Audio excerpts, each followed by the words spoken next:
નમસ્કાર, આપ જોઈ રહ્યા છો JKS ગુજરાતી. વાત કરીએ તો ભાવનગરના તળાજા તાલુકાના ગોરખી ગામમાં જન્મેલા ડોક્ટર ગણેશ બારૈયા ફરી એકવાર ચર્ચાનું કેન્દ્ર બન્યા છે. વિશ્વમાં સૌથી ટૂંકી હાઇટવાળા ડોક્ટર તરીકે ગૌરવ હાંસલ કરીને 23 વર્ષીય ગણેશ બારૈયાએ ગુજરાત સહિત ભારતનું ગૌરવ વધાર્યું છે. ભાવનગરની સરકારી મેડિકલ કોલેજમાંથી MBBS કર્યા બાદ ડોક્ટર ગણેશે હવે ઇન્ટર્નશીપ શરૂ કરી છે. માત્ર 3 ફૂટ ઊંચા અને 18 કિલો વજન ધરાવતા ડોક્ટર ગણેશની ઇન્ટર્નશીપ 2 દિવસ પહેલા શરૂ થઈ છે.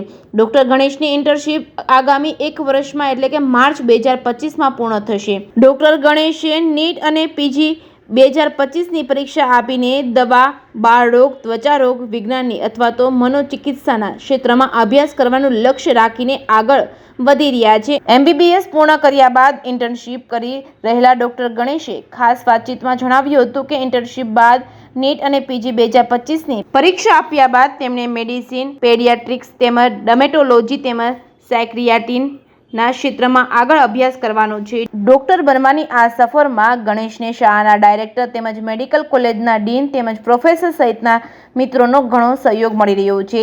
તેઓના જણાવ્યા અનુસાર મારી શાળાના સંચાલકો પાસેથી ડોક્ટરો પર પ્રતિબંધ મૂકવાનો વિચાર આવ્યો અને જ્યારે MCI અને MBBSમાં પ્રવેશ આપવાનો ઇનકાર કર્યો ત્યારે તળાજાની નીલકંઠ વિદ્યાલયના શાળા સંચાલકે હાઈકોર્ટથી સુપ્રીમ કોર્ટમાં જવા માટે ટેકો આપ્યો હતો.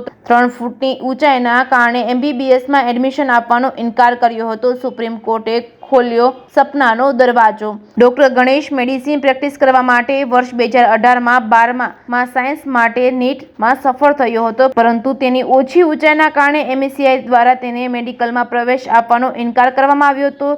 જે બાદ ગણેશની સ્કૂલના સંચાલકોએ તેમને MCIના નિર્ણયને હાઈકોર્ટમાં પડકારવાનું કહ્યું હતું અને તેની મદદ કરી હતી. ડોક્ટર ગણેશ કહે છે કે અમે હાઈકોર્ટમાં કેસ હારી ગયા ત્યાર પછી હું ખૂબ નિરાશ થયો હતો, પરંતુ હિંમત અને પોતાનો વિશ્વાસ સાથે સુપ્રીમ કોર્ટમાં જવાનું નક્કી કર્યું હતું. તારીખ 23/10/2018ના રોજ કોર્ટે રાહત આપતા સુપ્રીમ કોર્ટે કહ્યું હતું કે ઊંચાઈ ઓછી હોવા છતાં તમે તબીબી ક્ષેત્રમાં અભ્યાસ માટે પ્રવેશ મેળવી શકો છો. સુપ્રીમના આદેશથી ભાવનગર સ્થિત મેડિકલ કોલેજમાં એડમિશન લીધું હતું. તારીખ 1/8/2019થી પ્રવેશ પછી MBBSનો અભ્યાસ શરૂ થયો હતો. તે સમયે 3 ફૂટ ઊંચા ગણેશનું વજન માત્ર 16 કિલો જ હતું. ઓછી ઊંચાઈના કારણે જો કોઈ સમસ્યા હતી તો પહેલા શાળામાંથી, પછી કોલેજ અને મિત્રો તરફથી મદદ મળી હતી. ડોક્ટર ગણેશ કહે છે કે ટૂંકી ઊંચાઈના કારણે રોજિંદા કામમાં થોડી મુશ્કેલીઓ આવે છે. શાળા સમય દરમિયાન જે પણ સમસ્યાનો સામનો કરવો પડતો હતો તેમાં મોટા ભાગે શાળાના સંચાલકોએ સંપૂર્ણ સહકાર આપ્યો હતો. સંચાલકો દ્વારા અલગથી જ સગવડો પૂરી પાડી હતી. જ્યારે મેડિકલ પ્રેક્ટિસની પ્રેક્ટિકલ પરીક્ષામાં સમસ્યાઓ આવી ત્યારે તેમાં પણ મને કોલેજના ડીનનો સહયોગ મળ્યો હતો. જ્યારે કોલેજના પ્રોફેસર દ્વારા પ્રેક્ટિકલ કરાવવામાં આવે છે ત્યારે વિશેષ સહયોગ મળે છે. ડોક્ટર ગણેશ કહે છે કે જ્યારે જરૂર પડે ત્યારે તેને તેના કોલેજના મિત્રો પણ સહયોગ મળે છે. મિત્રો હંમેશા પરીક્ષામાં આગળ બેસવાનું કહે છે. કોઈ જગ્યા પર જરૂર પડે ત્યારે નાનું ટેબલ સ્ટૂલ સાથે પોતાનું કાર્ય કરે છે. સૌથી નાની હાઇટ ધરાવતા ડોક્ટર ગણેશનું તાઇવાનના પ્રમુખે સન્માન કર્યું હતું. તમને જણાવી દઈએ કે ડોક્ટર ગણેશ માત્ર ભારતમાં જ નહીં પરંતુ વિશ્વમાં સૌથી નાની હાઇટ ધરાવતા ડોક્ટર હોવાના કારણે સમયાંતરે વિવિધ કાર્યક્રમોમાં તેમનું સન્માન કરવામાં આવ્યું હતું. ગત સપ્ટેમ્બર માસમાં તાઇવાનના રાષ્ટ્રપતિ દ્વારા ડોક્ટર ગણેશ બારૈયાનું સન્માન કરવામાં આવ્યું હતું. આ ઉપરાંત રાજ્ય સરકારના શિક્ષણ વિભાગ સહિત સામાજિક અન્ય કાર્યક્રમોમાં ડોક્ટર ગણેશનું સન્માન કરવામાં આવે છે. માતા પિતા ગરીબ પરિવારના ખેત મજૂર છે, જેના પરિવારમાં 7 બહેનો અને 1 ભાઈ છે. કાકાના અન્ય 5 પુત્રો પણ ડોક્ટર જ છે. ડોક્ટર ગણેશ કહે છે કે તેણે પહેલાથી જ ડોક્ટર બનવાનું સપનું જોયું હતું. ધોરણ 12 સાયન્સનો અભ્યાસ કરતી વખતે શાળાના સંચાલકોનો ઘણો સહયોગ મળ્યો હતો. ત્યારે મને કહેવામાં આવ્યું હતું કે તું સખત મહેનત કર અને જો તું આટલી નાની ઊંચાઈ સાથે ડોક્ટર બનીશ તો વર્લ્ડ રેકોર્ડ બની જશે. જેનાથી પ્રેરણા મળ્યા બાદ વધુ મહેનત કરી સખત મહેનત બાદ આ સ્થાન પ્રાપ્ત કર્યું છે. ડોક્ટર ગણેશ જે હંમેશા હસતા ચહેરા સાથે લોકોને મળે છે. તેમના પરિવારમાં માતા પિતા તેમજ 7 મોટી બહેનો અને 1 નાનો ભાઈ છે. પિતા ખેતી કામ કરે છે. ડોક્ટર ગણેશની 7 બહેનો લગ્ન કરી સાસરે છે. નાનો ભાઈ B.Edનો અભ્યાસ કરે છે. ગણેશ ઉપરાંત તેના જુદા જુદા કાકાઓના કુલ 5 પુત્રો પણ ડોક્ટર છે. શરૂઆતમાં મિત્રોને પણ ગણેશની સફળતા અંગે શંકા હતી। જોકે ડોક્ટર ગણેશે આ તમામ મુશ્કેલીઓમાંથી સફળતાના શિખર સર કર્યા હતા। સાથે ડોક્ટર ગણેશને જ્યારે દર્દીઓ પ્રથમવાર જોવે ત્યારે ઊંચાઈ નાની હોવાથી આશ્ચર્ય પામે છે, પરંતુ પછી વાતચીત કર્યા બાદ દર્દીઓને પોતાની સારવાર લેવા સાથે આનંદ પણ થાય છે, કારણ કે ડોક્ટર ગણેશ એક ફ્રેન્ડલી સ્વભાવ સાથે દર્દીઓને ટ્રીટમેન્ટ કરે છે।